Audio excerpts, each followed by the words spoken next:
Part 1. The Discovery in the Ice. The wind howled across the endless white desert of the Arctic, a frozen land that had kept secrets for thousands of years. Snowstorms swept across the horizon, burying everything in layers of ice. Most people would never dare to travel this far north, but for scientists and explorers, the Arctic was a place of hidden knowledge, a frozen archive of Earth's past. Dr. Amelia Ross adjusted the hood of her parka as she stepped out of the research station. She was a geologist, passionate about Earth's mysteries, and this mission had already lasted 6 long months. The station stood like a lonely fortress on the ice, its metallic walls creaking under the weight of the storm. Her team had been drilling deep into the ice sheet, looking for evidence of ancient climate changes. The project was international, bringing together specialists from many countries, climatologists, engineers, biologists, and even a few military advisors to provide security.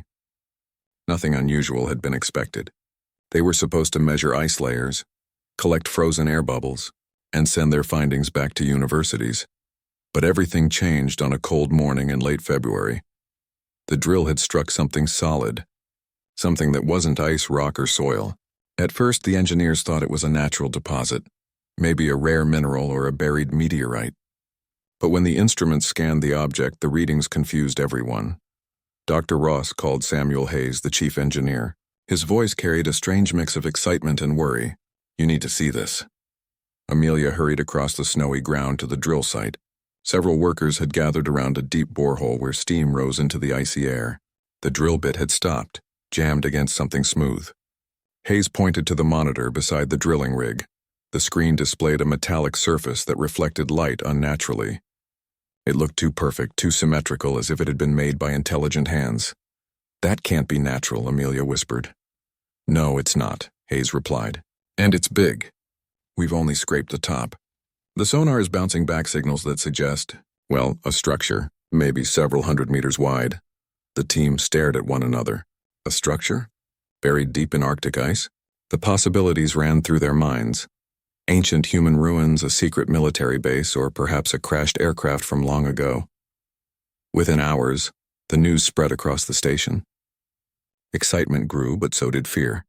They weren't equipped for something like this. They had come here for science, not for uncovering hidden technology. Amelia felt a weight settle on her shoulders. She knew history was about to change. The excavation began slowly. The team set up heaters and lasers to melt the ice carefully, avoiding damage to the mysterious object. Every day, the white fog of steam surrounded the workers as layers of frozen history peeled away. Day after day, more of the object appeared. At first, it seemed like a curved wall of metal. Then edges began to form, sharp and smooth, unlike anything created by nature. Symbols etched into the surface appeared faintly under the ice, patterns that no one could recognize. Not Russian. Not American.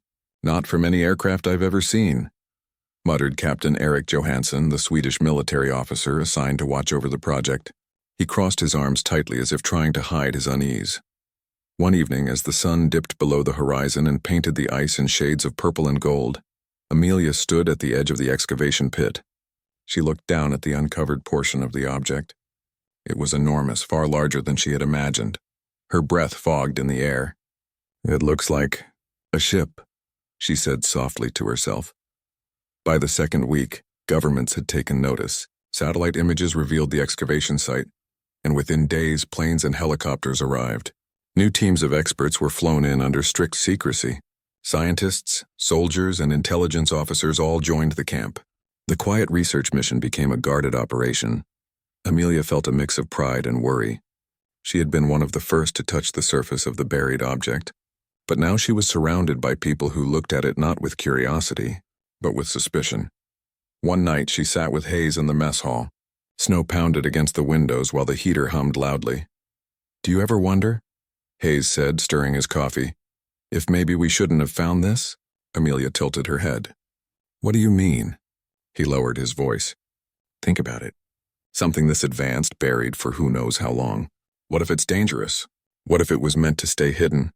She thought about his words. Part of her agreed. But another part, the part that had driven her to become a scientist, whispered that discoveries were meant to be made. If we turned away from the unknown every time it frightened us, humanity would never move forward, she said. Hayes gave her a tired smile. I knew you'd say that. The true breakthrough came when the team uncovered a large triangular section of the surface. It wasn't just a wall, it was a hatch. The metal panel had no visible seams or handles, but when engineers touched it with scanning tools, faint lines glowed across its surface, like veins of blue light running under the skin of the ship. It's reacting to us, Amelia murmured, watching as the glow spread slowly across the hatch. The scientists stepped back, unsure whether to feel fear or awe. For thousands of years, the Arctic ice had kept this secret buried. Now, with a simple touch, it was awakening. The following days were filled with heated debates. Some argued they should stop immediately, seal the site, and wait for higher authorities. Others demanded to open it, desperate to know what lay inside. Finally, international leaders gave their approval. The hatch would be opened under controlled conditions. Cameras, sensors, and protective suits were prepared. Soldiers stood ready with weapons, though everyone knew they would be useless against whatever advanced technology this might be. On the morning of the opening, the air was tense. Snow fell gently as floodlights lit up the excavation pit. The hatch glowed faintly, as if aware of the crowd gathered before it. Dr. Amelia Ross stood at the front of the team, her heart racing. All her life, she had dreamed of discovering something that would change the way humanity saw itself. Now she was moments away from stepping into that dream. She raised her hand and touched the glowing lines. At once the triangular hatch hissed. The ice around it cracked, steam rushed upward, and the panel slid open with a deep echoing sound. A dark corridor stretched inside, filled with a faint, otherworldly light. The air that escaped was surprisingly clean, untouched by time. The crowd gasped. Cameras rolled. Soldiers tightened their grip on their weapons. Amelia's voice shook as she whispered, "This is not from Earth." And with that, humanity took its first step toward a mystery buried for millennia. The hatch stood open like a gateway into another world.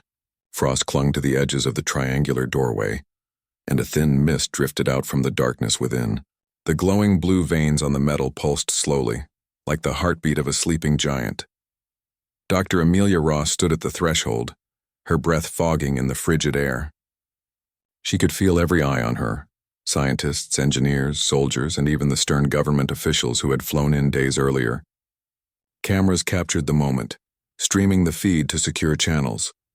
Captain Eric Johansson, tall and broad-shouldered, stepped forward with his soldiers. His voice was calm but firm. "We go in first. Safety protocol," Amelia wanted to protest. She had studied every inch of the ship's exterior, had been the first to touch the hatch, and felt as though the vessel had somehow responded to her. But she bit her tongue. The decision had already been made. Two soldiers in protective suits entered the dark corridor, their helmet lights cutting through the mist. The silence that followed was unbearable. Then the sound of static crackled over the radio. "This place is huge," one soldier reported. "Corridor extends farther than our lights can reach. Surfaces are metallic. No signs of danger," Amelia's heart pounded. She couldn't hold back any longer. Turning to Johansson, she said firmly, "With respect, Captain, this is not a battlefield. This is a discovery. Scientists should be the ones to step inside first." Johansson studied her for a long moment, then finally nodded. "You'll go in with us, but stay behind my men." Amelia adjusted her breathing mask and checked the portable scanner strapped to her wrist. Samuel Hayes joined her, carrying a case of instruments, his hands trembling slightly. Together they followed the soldiers into the unknown. The corridor was unlike anything Amelia had ever seen. The walls were smooth, seamless metal, curving upward into a high arch. Strange glowing lines ran along the ceiling, casting a soft silver-blue light. There was no dust, no decay, no sign that this place had been buried for thousands of years. Her footsteps echoed faintly, and the air smelled oddly fresh, as though the ship had its own hidden system of circulation. Hayes whispered beside her, "This doesn't make sense. No corrosion, no freezing damage. It's as if this ship is alive." Amelia's scanner beeped, showing faint energy readings. "Power is still running," she said. "Not much, but something is keeping this place active." They moved cautiously deeper into the corridor. Soon the passage opened into a vast chamber.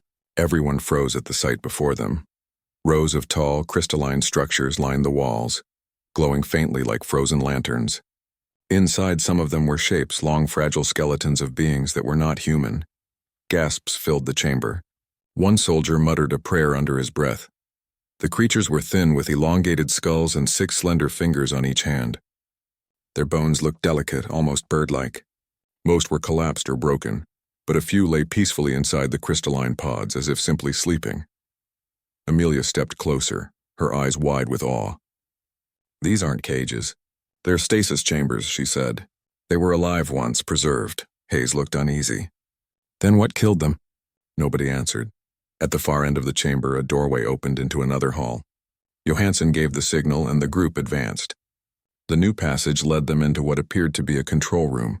It was circular, with walls covered in symbols and patterns that glowed faintly when touched by their lights. In the center stood a raised platform surrounded by smooth consoles. As Amelia approached, her scanner went wild, detecting energy spikes.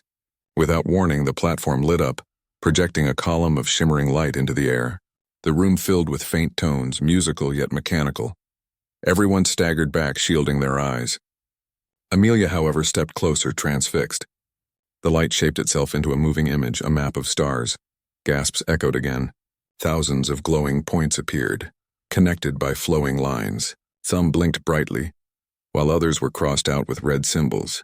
It was a star chart, but one unlike any ever seen on Earth. "It's an archive," Amelia breathed. They were charting their journey across the galaxy. The soldiers looked uneasy, but the scientists were electrified. They recorded everything, their voices overlapping in excitement. Amelia touched the holographic map, and as if recognizing her presence, it shifted. New images appeared, scenes of alien cities, towering spires, and vast fleets of ships sailing through space. Johansson's voice cut through the wonder. "Shut it off. We don't know what this thing is doing." But before Amelia could respond, the projection changed again. This time, the glowing symbols transformed into shapes that looked familiar. She froze. "Wait," she whispered. "Those are human symbols on the wall." Patterns resembling ancient carvings appeared. Spirals, triangles, and simple lines identical to those found in prehistoric caves across Earth. The scientists murmured in disbelief. "Are you saying they visited Earth?" Hayes asked. Amelia could barely speak. "Not just visited. They may have influenced us. These symbols existed in our history long before we understood writing." The chamber seemed to hum in agreement, the lights glowing brighter as if feeding on their recognition. Suddenly, a loud crackle shook the air. One of the crystalline pods in the first chamber lit up violently, glowing brighter and brighter. The soldiers raised their weapons, shouting warnings, but Amelia threw out her hands. "Stop! Don't shoot! It's not attacking, it's activating." The pod's surface melted away, revealing not a skeleton but something astonishing, a figure lying inside preserved in perfect detail. Its skin was pale and translucent, its features delicate, its chest rising slowly as if breathing. The room fell silent. "Dear God," Johansson muttered. "It's alive." The figure's eyes fluttered open, glowing faintly in the dim light. The alien looked at them, not with hostility, but with something Amelia couldn't define. Curiosity? Recognition? Before anyone could react further, the holographic map shifted again, projecting not stars this time, but a simple image. A planet. Earth. Panic broke out in the chamber. Some scientists cheered, others shouted in fear, and the soldiers prepared for any danger. Johansson barked orders to hold fire, his jaw tight with tension. Amelia, however, stepped forward slowly, her voice calm. "It's showing us Earth. It wants us to understand." The alien blinked, its eyes glowing softly, and a faint sound filled the air. At first it was only static, but then the tones became words. Not in English, but in a language that felt ancient, resonant. The translation systems scrambled to make sense of it, but one phrase repeated again and again, almost clear enough for them to understand. "Chosen, keepers, time has come." The lights of the ship pulsed in rhythm with the words, and the air itself seemed to vibrate. The vessel was awakening, responding not to force but to their presence. For Amelia Ross, it was the moment she realized this was not just a discovery. It was a test, and humanity had just taken the first step into something far greater than itself. The control room was filled with an eerie glow as the alien's voice faded into silence. The strange being remained inside its pod, breathing slowly, its luminous eyes observing the humans with quiet intensity. Dr. Amelia Ross could hardly breathe. Every instinct told her she was standing on the edge of something world-changing. The ship itself seemed alive, responding to them almost as if it was waiting. Samuel Hayes whispered from behind her, his voice trembling. "Did you hear it?" "I swear I understood some of those words." Amelia nodded, still staring at the alien. "It wasn't just sound. The ship is projecting meaning directly into our minds. That's why it felt familiar." Captain Johansson's voice broke the silence. "Enough, everyone out. We regroup outside until we know this thing isn't a threat." His soldiers moved quickly, ushering the scientist toward the corridor. But Amelia refused to leave. "No, this isn't an enemy ship. Look around, this is a vault, a library. They wanted this to be found." She pointed at the glowing star map, at the symbols that matched ancient carvings on Earth. "Don't you see? They left this for us." The alien blinked slowly, and suddenly the chamber changed again. The walls shimmered, and the floor beneath their feet lit up with threads of blue light. The control platform projected new images, flooding the room with data. Everyone froze as the hologram shifted. This time, it wasn't stars. It was information. The air was filled with streams of glowing shapes, blueprints, diagrams, chemical formulas. At first they looked alien and incomprehensible, but then, one by one, they shifted into familiar human symbols, as if the ship was translating for them. Hayes dropped his instrument case in shock. "It's knowledge. Medical records, energy systems, agriculture techniques." He scrolled through the data streaming across his handheld display. "This ship is holding a library of advanced science." Gasps rippled through the group. Diseases long feared on Earth appeared as glowing symbols, followed by alien sequences, cures, treatments, complete solutions. Another sequence revealed clean energy technologies, reactors far beyond anything humanity had built. Others showed designs for faster-than-light travel, advanced metals, and even techniques for growing food in barren environments. This is... Amelia struggled to find the words. "This is a treasure greater than anything in history." But Johansson's frown deepened. He spoke quietly, almost to himself. "Or a weapon greater than anything in history." The soldiers exchanged uneasy glances.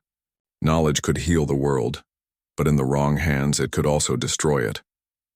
While the others argued, Amelia walked closer to the alien pod. The being inside watched her with unblinking eyes. Its skin shimmered faintly in the chamber's glow, almost fragile-looking. Yet she felt no fear. "Why now?" she whispered softly. "Why reveal this to us now?" As if answering, the ship reacted again. The holograms changed, showing a timeline of stars burning and fading, civilizations rising and falling. One image showed their species, tall, graceful beings walking among glittering cities. Then a shadow fell across the images. A fleet of dark, jagged ships appeared, overwhelming the alien cities. The next sequence showed fire, collapse, and silence. Amelia's throat tightened.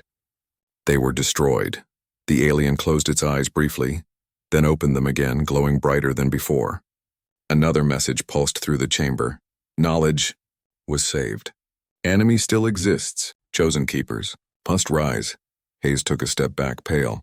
Did it just say, enemy still exists? The chamber's walls pulsed red for a moment, as if to confirm his fear. The scientists were stunned, caught between wonder and dread. The knowledge stored here could change everything: medicine, technology, survival. But now it came with a warning. Somewhere in the galaxy, a destroyer still roamed, the same force that had ended this alien civilization. Johansson turned sharply to his radio. "Get the leaders on the line. They need to see this immediately." Within hours, secure communication channels were linked to the site. Leaders of powerful nations appeared on holographic screens, their faces pale with shock as the scientists explained what they had found. Arguments erupted almost instantly. This technology must be contained. It belongs to the world, not one country. We cannot risk another nation weaponizing it. We must share it, or we will destroy ourselves fighting over it. The ship's chamber seemed to respond to the rising tension. The glowing walls dimmed, the star map flickering uncertainly. Amelia realized something important. It reacts to us. Don't you see? It's testing us. When we argue and divide, it closes itself. When we work together, it opens more. Hayes looked at her in disbelief. Are you saying the ship is judging humanity? Amelia met his gaze. Yes, that's exactly what I'm saying. Later that night, after hours of heated debate, Amelia returned quietly to the control room. She placed her hand on the platform, and once again the hologram shifted to reveal more. This time, a hidden chamber appeared on the map of the ship, a sealed section buried deep beneath the ice, locked away from them until now. She felt a chill, not from the Arctic air, but from the realization. There's more, something they only want us to find if we prove ourselves.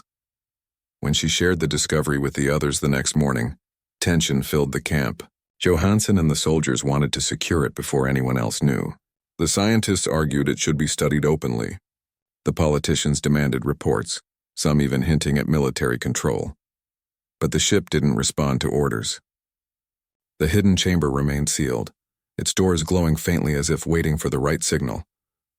On the third day inside the vessel, something remarkable happened. The alien stirred, its body moving for the first time. A faint light spread across its chest, and with great effort it sat upright in the pod. Gasps filled the chamber. Soldiers raised their weapons again, but Amelia shouted, "No, don't!" She stepped forward, her hands trembling but steady. The alien looked at her, then slowly at the others. Its mouth opened, but instead of sound, the entire ship spoke. The voice filled their minds, calm and resonant. "We left this place for you. We saw your kind. Long ago, we touched your world. You carry our seed of knowledge. Now you stand ready or not.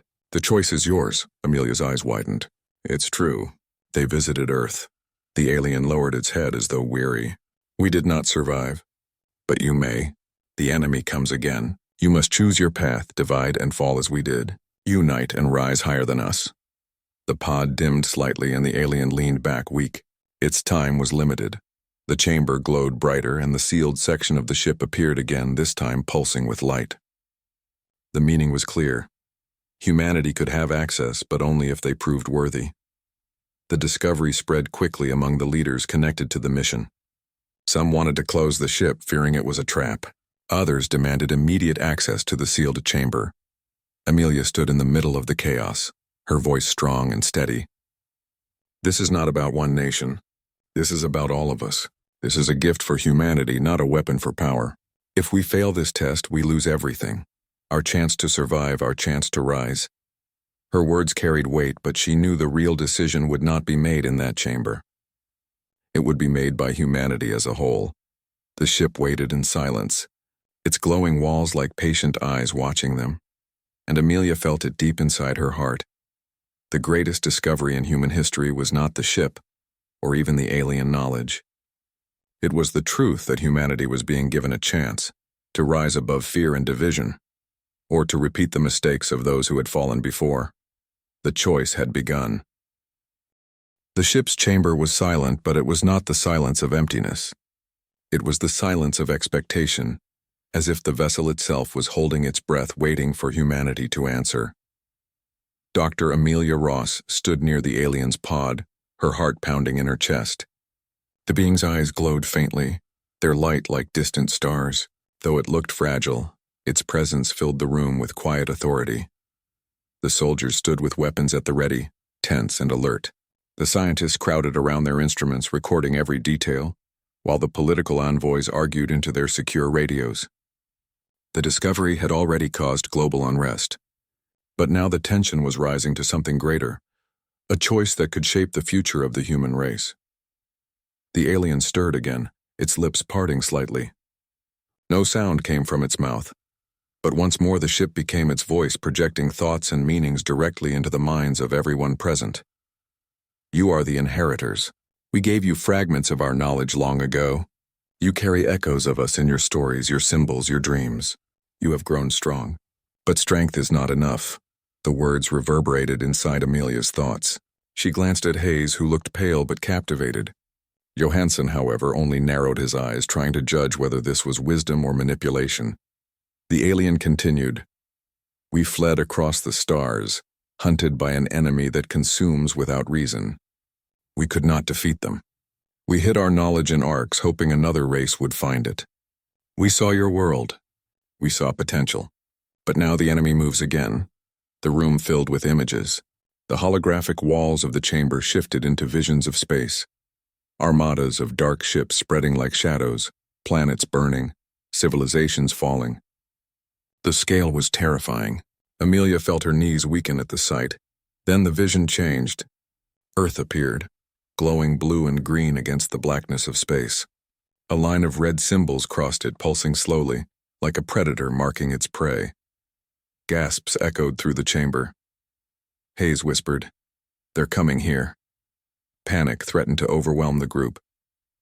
The politicians shouted at one another over their radios. Soldiers whispered in nervous tones. Some scientists argued this was a scare tactic, that it might not even be true. But Amelia knew deep down it was no trick. This alien had no reason to lie. The alien's voice filled the chamber again. "We cannot fight for you. Our time has ended. But your time begins now. You must decide, remain divided and fall, or unite and rise. The choice is not for one nation, but for your entire kind." Its eyes dimmed slightly and the ship's glow softened, as if the message had drained what little strength remained in the ancient being. Outside the vessel, the situation was growing chaotic. News of the discovery had leaked despite efforts to keep it hidden.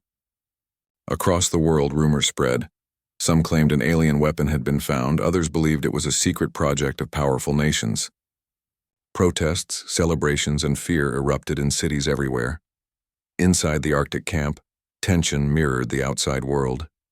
Johansson demanded tighter security. Hayes argued for open access to the knowledge.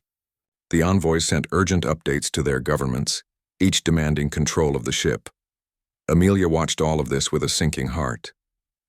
The alien had warned them, and already humanity was proving the truth of the test. Division, suspicion, and greed were rising faster than cooperation. She returned to the control chamber late one night, seeking answers. The ship was quiet, the glowing walls dim. The alien lay motionless in its pod, its breathing shallow. Amelia placed her hand on the control platform. The hologram activated again, showing her the sealed chamber deep within the vessel. She felt it pressing against her mind, not words, but a feeling. A choice. She spoke aloud, though she wasn't sure if the alien could hear her. "You're asking us to prove we can work together. But what if we can't? What if humanity isn't ready?" For a long moment there was no response. Then the alien's faint voice whispered through the ship, "Then you will fall as we did." The following morning, an emergency meeting was called inside the ship. Leaders from around the world appeared on holographic screens, their faces lined with worry. Amelia, Hayes, Johansson, and several others stood before them, representing the team at the site. The debate was fierce. This technology must be secured by responsible powers. It belongs to all of humanity, not a select few. If we reveal it, chaos will follow. If we hide it, mistrust will destroy us. The alien warned us. If we stay divided, we are doomed. The arguments circled endlessly. Each nation feared the others. Each leader wanted control. Finally, Amelia stepped forward, her voice trembling but firm. "Listen to yourselves. This ship is watching us. It reacts when we argue, when we divide. It closes itself when we fight. Don't you understand? The alien gave us a chance, but it's slipping away. If we can't put aside our pride and fear, the ship will judge us unworthy." Her words hung in the air. Some leaders looked ashamed. Others remained skeptical. Johansson, standing beside her, said quietly, "She's right. I don't trust this vessel, but I trust what I've seen. When we work together, it opens. When we fight, it shuts us out." The holographic screens flickered as leaders exchanged uneasy glances. The choice was before them, and none could deny it. Later that day, the alien stirred again. Its voice was weaker now, but still clear. "We gave you this ark as a gift, not as a weapon. Within it lies knowledge to heal, to create, to defend. But only if you are worthy. The sealed chamber will open when you prove unity. Until then, it will remain closed." It paused, then added softly, "We believed you could rise higher than us. Do not prove us wrong." Its eyes dimmed again, and the pod grew darker as though its life was fading. Amelia felt a pang of sorrow. This being had carried hope across the galaxy, only to die far from its home, its people gone. She whispered, "We won't waste this chance. I promise." The alien's gaze flickered toward her, as if it heard and believed.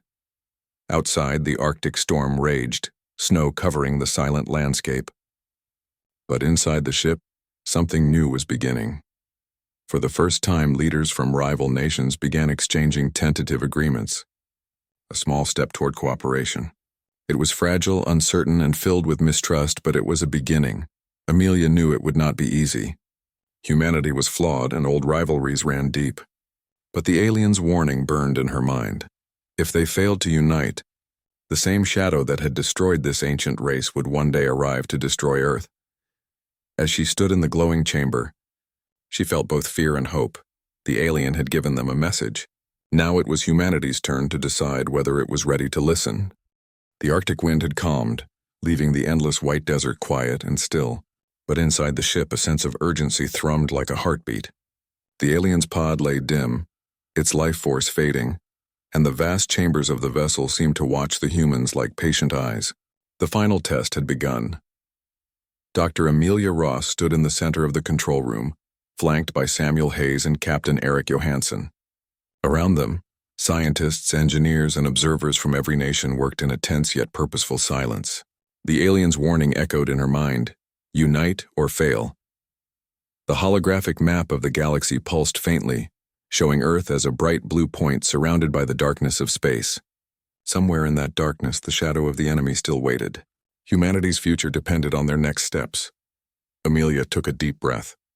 We have one chance to prove we can rise together. Every nation here has knowledge, every team here has skills. If we share openly, the ship will respond. If we fight, it will close forever. For hours, the leaders on holographic screens debated. Words flew back and forth, heated and sharp. But gradually, the tone shifted. Agreements were made.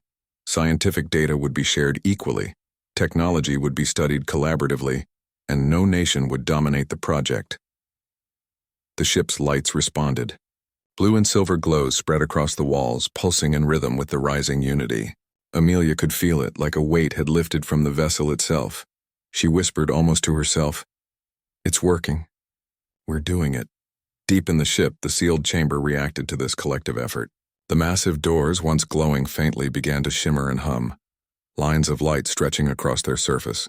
Slowly, they opened, revealing a vast archive room beyond. The chamber was breathtaking. Crystalline shelves stretched to the ceiling, filled with floating holographic data glowing softly. Entire civilizations' knowledge, star maps, energy systems, and biological discoveries floated within the room, waiting to be explored. Samuel Hayes gasped. This is beyond imagination. We could rebuild our world. We could advance hundreds of years in months. Amelia's eyes were wide as she walked further into the chamber. This is the gift. This is why they left it. Not to conquer, not to dominate, but to guide humanity forward. Even Captain Johansson, always practical and wary, allowed himself a small nod. If we use this responsibly, we could change everything. If we fail, well, we know what failure looks like. The alien stirred once more, faint light spreading from its chest. Its voice, soft but strong, resonated through the ship. You have begun. You have chosen unity. Remember this. Knowledge alone is not enough. Your strength lies in cooperation, in courage, and in compassion. You are not alone, but the universe is watching. Guard your future wisely. Amelia knelt beside the pod, tears welling in her eyes. We won't fail you, she whispered. The alien's glowing eyes lingered on her, a silent acknowledgement of faith before fading gently into stillness. For a moment, silence fell. The ship's energy hummed quietly, the alien gone, but its legacy alive within the vessel. Humanity now held the key to the stars. The next days were filled with work, but a sense of hope and wonder replaced the fear and tension. Scientists from different nations collaborated openly. Engineers shared designs, and leaders coordinated for the first time in human history on a project not fueled by conflict, but by a common goal. Amelia walked through the chambers, observing holographic data flowing seamlessly between consoles. The aliens' technology seemed to respond to thought, intuition, and teamwork. A single human alone could barely access anything, but together their minds unlocked secrets that no single nation could achieve. Hayes approached her, carrying a tablet filled with a glowing star map. We've decoded most of the ship's systems already. If we continue at this pace, interstellar travel could be possible within decades, not centuries. Amelia smiled faintly. And we'll do it together. That's what counts. Outside, the Arctic skies began to clear. The northern lights shimmered above, casting ribbons of green and purple across the ice. For the first time, the massive spaceship's form was visible in its entirety. The once buried vessel hovered slightly above the frozen ground, its engines humming softly as if awakening from a long sleep. Soldiers and engineers watched in awe, no longer tense, no longer fearful. This was a symbol not of power, but of humanity's potential. The alien had left a legacy, but it was now up to them to carry it forward. Amelia stood at the edge of the observation platform, looking up at the ship. "It's beautiful," she said softly, a reminder that we are capable of so much more than we know. Johansson stood beside her. "It's more than beautiful. It's a test." And we passed. The first projects began immediately. Teams worked to adapt the alien energy systems for Earth's power grids, providing clean energy to cities and remote regions alike. Medicine advanced rapidly, with cures for diseases that had plagued humanity for centuries. Agriculture techniques allowed crops to grow in deserts, tundras, and other inhospitable regions. But more than the technology, a change in humanity began to emerge. The realization that collaboration could achieve what division could not inspired a new way of thinking. Nations that once saw each other as rivals began speaking in terms of partnership and progress. Amelia watched as young scientists from different countries worked together, their laughter and curiosity filling the once silent chambers. The alien's message had taken root. Knowledge was not power unless shared, and unity was the true strength. Months passed, and the ship became a center of learning and exploration. Schools, research programs, and interstellar projects were developed under its guidance. Amelia, Hayes, and a growing team of international experts led the first missions to study distant star systems using the alien technology. The once hidden chamber became a library of the stars. Humanity had access to alien archives containing blueprints, histories, and wisdom from civilizations that had come before. Every day discoveries brought hope, and every night, the Arctic skies reminded them of the vastness of the universe they were now ready to explore. One evening, Amelia stood outside the ship, watching the aurora ripple across the horizon. She felt a profound sense of responsibility. The aliens' warning about division and the enemy beyond the stars was clear. Humanity had been given a chance, but it must remain vigilant, brave, and united. Hayes joined her quietly. "Do you think we're ready?" he asked. Amelia looked up at the stars, then back at the glowing vessel. "We have to be. The alien believed in us. Now it's our turn to believe in ourselves and in each other." The story closed with a powerful scene. The massive ship hovering above the Arctic ice, engines humming gently, lights shimmering across its hull. Inside, humans worked together, unlocking secrets of the stars, guided by the knowledge of a race long gone but never forgotten. For the first time, humanity stepped into the larger galaxy, not as divided nations, but as a single species capable of rising higher than ever imagined. The aliens' legacy was complete. The future was theirs to shape. The Arctic was no longer just a frozen land of silence. It had become the birthplace of humanity's journey to the stars. And somewhere deep in the cosmos, the shadows of ancient enemies moved. But for now, humanity had the chance to prepare, to rise and to shine. Hope, knowledge, and unity, the true gift of the alien civilization, now belonged to Earth.